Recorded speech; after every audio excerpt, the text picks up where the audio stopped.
beneficial ownership, Milka, is really a new concept, and BIPA has been, doing a lot of public education about this.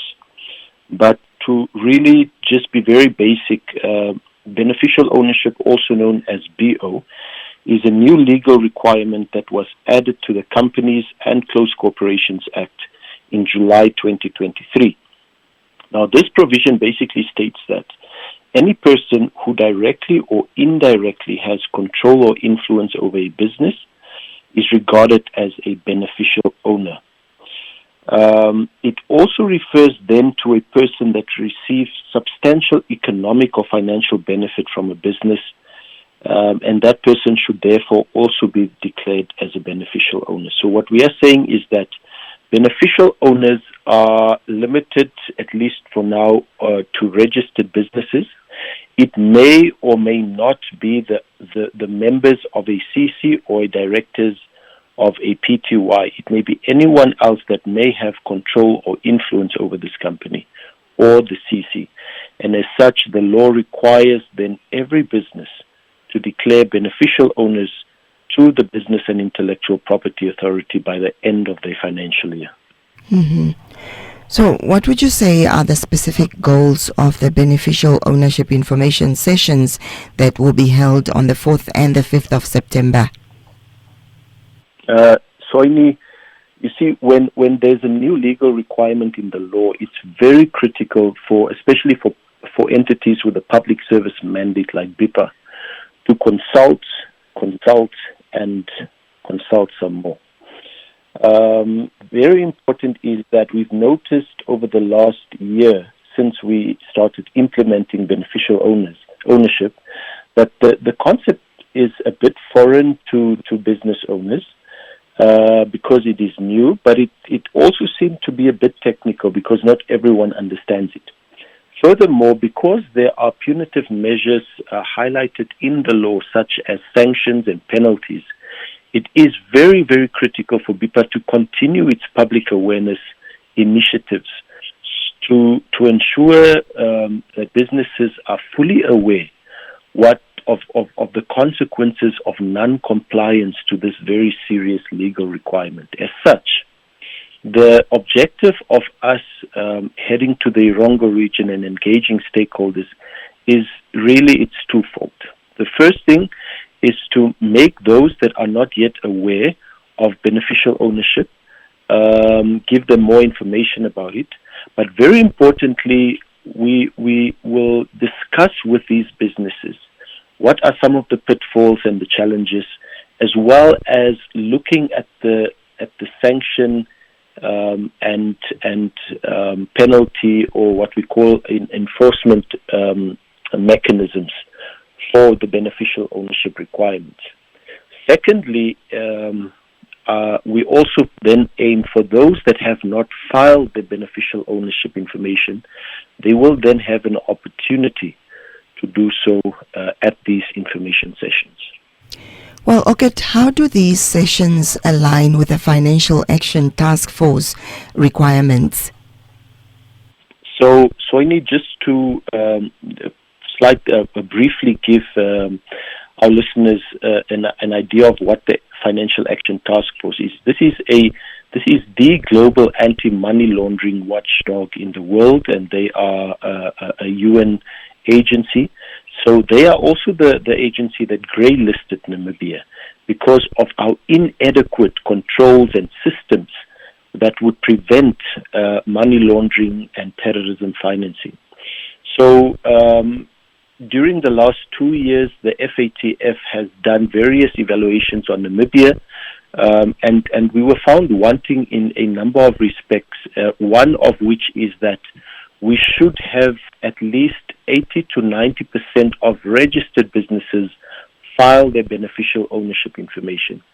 And this is also one of the reasons that we were grey-listed, because our compliance numbers to the submission of beneficial ownership has been very low, and that is why we were grey-listed in February 2024. So our next report is due to the FATF plenary in May 2025, And at that time, we must show significant progress towards beneficial ownership filing. And as such, it is important for BIPA then to continue reaching out to businesses so that we are able to make them understand and also have buy-in on this very important legal requirement. Mm-hmm. Now, what kind of compliance issues or challenges are businesses in the Erongo region currently facing regarding beneficial ownership? So, the most important one is that, to give you an idea, we have about 220,000 registered businesses under BIPA. This includes both close corporations as well as companies. And from the 220-something thousand businesses, we only have a compliance rate of about 33% as of last week, which means that about 67% of businesses registered with BIPA are non-compliant. And this is irregardless of the region that they are in. So basically what we are saying is approximately 74,000 businesses are compliant, but the 150,000 plus businesses are non-compliant, and this is a serious compliance issue. The second one is looking at the Erongo region. The Erongo region, especially Walfish Bay, is the economic hub in the area, and there are a lot of businesses that remain non-compliant. These businesses are operational, but they have not complied with this beneficial ownership requirement, either because they are not aware of it, or secondly is because they cannot fulfill some of the requirements that are, for instance, required to lodge this beneficial ownership declaration to BIPA. And as such, they remain non-compliant, and they may then be sanctioned, or they may already have been sanctioned due to their non-compliant status with BIPA. Mm-hmm.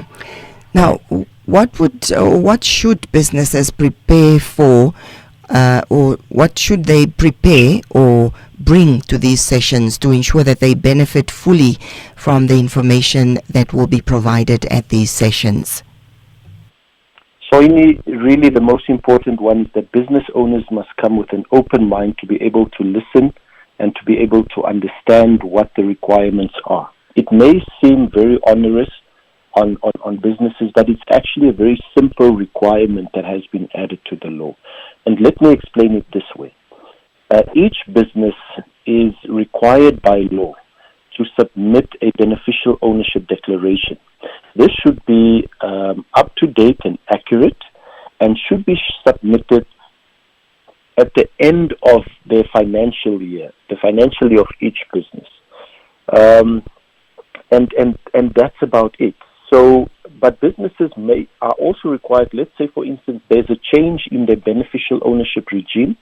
They are then required to submit it within 7 days to the Registrar of Business and Intellectual Property Authority. So this is really the information that we want to share with businesses in the Erongo region. So if they've not filed their beneficial ownership information yet, they should just make sure that they come with certified copies of all their beneficial owners so that they are able to file this information. We will be in the Erongo region in Walfish Bay. We will be there on the 4th at Atlantic Hotel from 9 until 1. And then in Swakopmund, we will be at the Swakopmund Hotel and Entertainment Center on the 5th of September. This is this week, Thursday, from 9 until 1. And very important is that there is no fee to file beneficial ownership. This is really a free process. It's for businesses to simply just comply. The only challenge comes in when you don't comply. Then you obviously stand to be meted out with some of these sanctions and penalties. So what will BIPA be doing, or what will BIPA be using the information that will be gathered during these sessions for? The session is not so much to gather information as it is to share information. And that's why we are calling it an information session, so that we are able to ensure that all businesses in a specific region, and Erongo is just one of the regions that we are moving towards. We are still going to be in the north, in the central area, as well as in the south and so forth. But the most important one is that we are able to share information with these registered businesses or even potential business or entrepreneurs, so that when they do come to register their businesses, they are fully aware of this annual requirement that is known as beneficial ownership, or BO. And perhaps just in conclusion, Okert, are there any penalties for businesses that fail to comply with the beneficial ownership reporting requirements?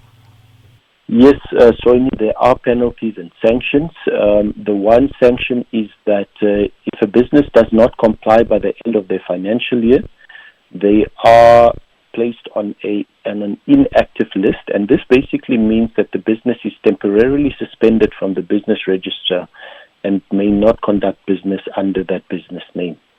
Secondly, there are also administrative penalties, which is 3,750 once off and $75 daily.